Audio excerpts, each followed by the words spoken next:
السلام عليكم ورحمة الله وبركاته. ودنا كبراችሁ መላው ዓለም የምትገኙ ሙስሊም ወንድሞች አባት እናቶች ይህ እንግዲህ የምታዩት ያው የፍየሎች ቀለብ ወደ ፍየሎች እየተመለሰ ነው።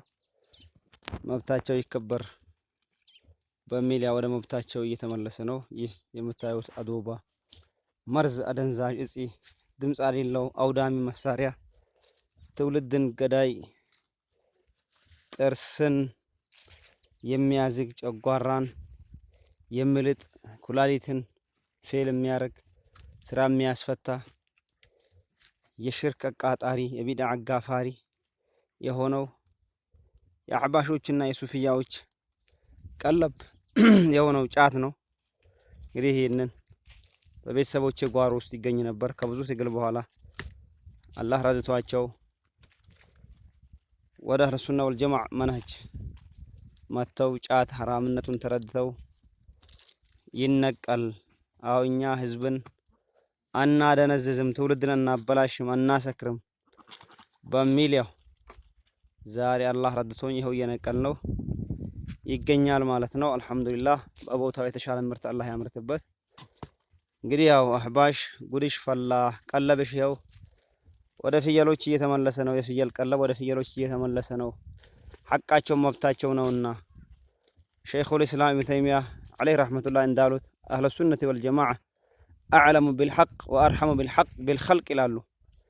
አህለ ሱና ወል ጀማዓዎች ሐቅን የሚያውቁ እንደዚሁም ደግሞ ለኸልቆች የሚያዝኑ ናቸው በሚል ይገልጿቸዋል። ስለዚህ ይህንን ጫትን ማጥፋት ወደ ፍየሎች መመለስ ለሁለቱም ኸልቆች ማዘን ነው። ለሰው ልጅም ማዘን ነው፣ ለፍየሎችም ማዘን ነው።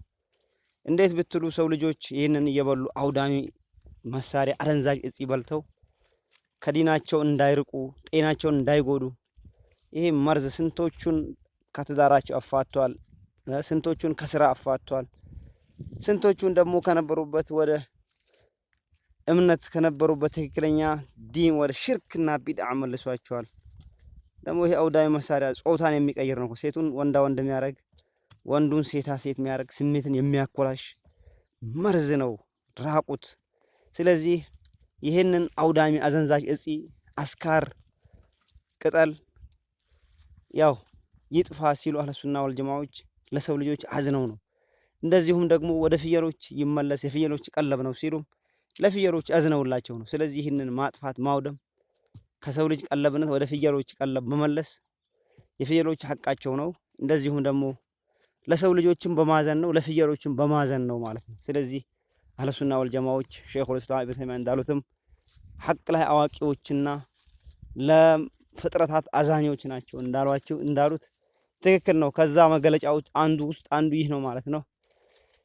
ይህንን አዘንዛዥ እጽ ይኸው እያወደምነው እንገኛለን። አላህ ይርዳን። እናንተንም በየጓሯችሁ አባት እናታችሁ ጓሮ ውስጥ ያለን አላህ ይርዳችሁና ምከራቸው፣ ዳዕዋ አድርጉላቸው። ይለቃሉ ይነቅሉታል ማለት ነው። በዳዕዋ የማይቀየር ነገር የለም። ይሄው እያወደምነው እንገኛለን። ይህንን አውዳሚ